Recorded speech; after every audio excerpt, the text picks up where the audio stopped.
So this guy's name is Doug Harless, and he's either 61 or 63 years old. And Doug Harless, on December 23rd, 2024, just before midnight, just before Christmas Eve 2024, he was shot and killed by London City police officer. So a London City police officer was going to serve a warrant at 489 Van Zant Road. 489 Van Zant Road, they say, is where the warrant was for, and this was over a stolen weed eater. So over $100 item, but instead of going to 489 Van Zant Road, they went to 511 Van Zant Road. Doug Harless lived on 511 Van Zant Road. Now, he was just a quiet, humble person who never bothered anybody. He was a maintenance man. And even though there's claims of a search warrant, I've also read one article that said that the cops didn't have the search warrant. And a neighbor said that they had surveillance video, and they gave it to the Kentucky State Police. And the way they described the incident going down was that the cops had shown up. I mean, it's just before midnight. So you have red and blue lights at this guy's house, and they banged on the door, and they banged and they banged, and they said that they were the police, and then they busted in. Just within moments after busting in to the door, it said that he produced a firearm and he had pointed at them. And so, within seconds after they broke into his house, they shot and killed him immediately. Now, this is happening in Laurel County. Laurel County is right here. London is the capital of Laurel County. There you have Lexington, like right here. I-75 goes up and down. This is really close to the same spot where you had Joseph Couch, that I-75 shooter that had happened. This is also really close to that sheriff shooting the judge in Letcher County. Then there was the place where the cop had shot the cop, which was close by. So this is southeastern Kentucky. So let's go back to looking at Mr. Doug Harless. R.I.P., man. Rest in peace. Now, they haven't released any body camera footage because if they're conducting a warrant, then they think that something could go down, right? They're going to confront a person that had stole the weed eater, and I haven't even heard about what happened to that. Did they eventually serve the warrant on 489 Van Zant Road? Did they ever find the so-called stolen weed eater? It just seems crazy that not only did a man die, and it was seemingly over, a small piece of property, which, thou should not steal, but they went to the wrong address. They made the mistake. They went to the wrong address, and then it was right before midnight. This happened right before midnight. So did the guy know that the cops were there? Did he have any idea that the cops were outside? When you look at the Third Amendment and the Fourth and the Fifth, and in order to search a person, you have to get a warrant. And when it comes to the Third Amendment, it says that soldiers are not allowed to quarter inside your house. So there's an implied right that you have a right to your home. You have a right to be safe inside your home.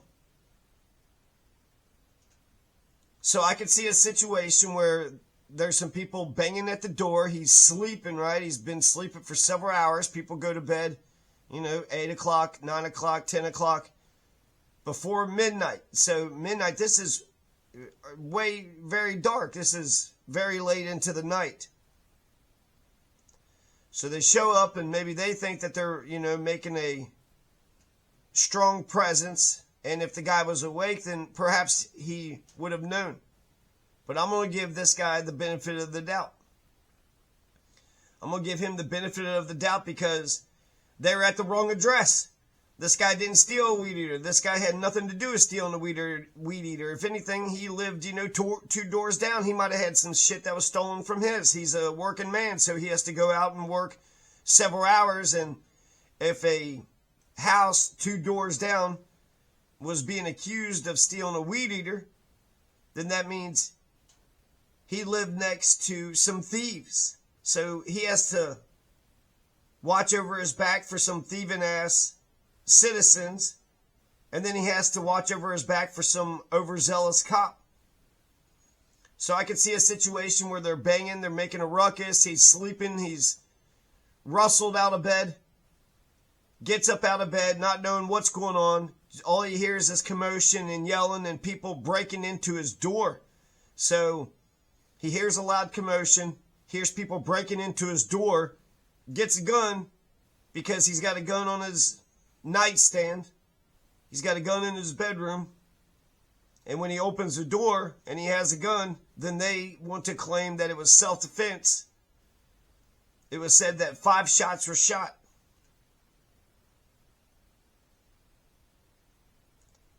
So that's pretty much the story. But there's several pieces of information that we don't know. So in order to get to the truth, we need to hone our discernment of truth skills. Doug Harless should still be alive today. Doug Harless didn't deserve to get shot and killed. Doug Harless had nothing to do with the weed eater. They went to the wrong address. They fucked up. The cops fucked up big time. They went to the wrong address. So giving Doug Harless the benefit of the doubt, he wakes up, he hears a bunch of commotion. He lives in a neighborhood where there's thieves. You have people that break into his house, and maybe he had a gun, but what are you supposed to do? What are you supposed to do? Is it possible that he didn't know about it? That's absolutely possible. So are you allowed to defend yourself, or are you not allowed to defend yourself? According to the Second Amendment, according to the McDonald and Bruin decision and the Heller decision, you absolutely have a right to have a firearm inside the privacy of your own home. And the Bruin decision says you're allowed to have a gun to defend yourself outside your home.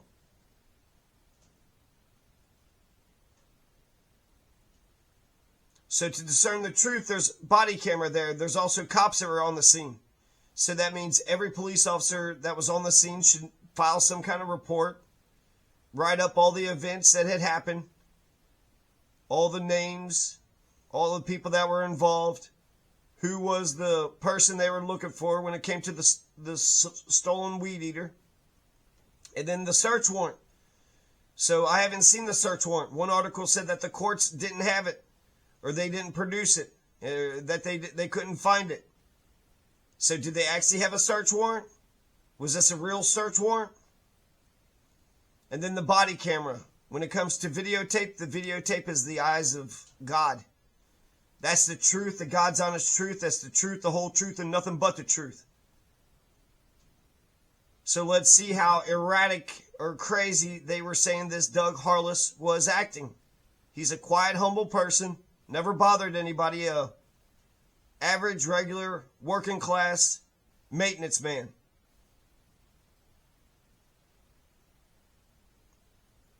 So I feel like if the only thing that they got is when they broke into the door that he's there and he's got a gun at them, I mean, unless he's shooting, I mean, did you give him a second to retreat? Did you give him a second to... Part of me thinks that you got a big commotion, you got people breaking into your house. He probably could have opened fire in order to defend himself. And the fact that they shot him immediately as soon as they go into the damn thing, when it was the wrong address. Why was it the wrong address? The last thing I'll mention is just how dispatch, the communication between a phone call and dispatch and then dispatch to the police. Sometimes dispatch is rude. They're not listening. They're not paying attention. And then when they relay the information, they're not relaying the information as they should. It's like a game of telephone, right? One person calls another person and then another person relays the information to some other people. You would like to think that that system works out. But how did they get the wrong address? 489 Van Zant Road versus 511. I mean, it's 2 doors down. Is there nothing that marked that he was at 511 Van Zant Road? So giving Doug Harless all the benefit of the doubt in the world, he wakes up, there's a big commotion, somebody's just broke into his house, and he has a gun. Okay, well, he's allowed to do that. He's allowed to have a gun. And there's a commotion, and somebody just broke into his house, and there's thieves that live in the neighborhood. People stealing weed eaters and shit. Where's the search warrant? Did they break the 4th Amendment? Did they do what they're supposed to do? And then they're going to be all tight-lipped about it. They're going to start circling the wagons. So I want to hear the 911 dispatch too. I want to hear that initial phone call. Was he swatted? I want to hear that initial phone call. I want to see the body camera footage. And I want to see that search warrant. Where is this so-called search warrant? R.I.P. Doug Harless. R.I.P. man. You didn't deserve that.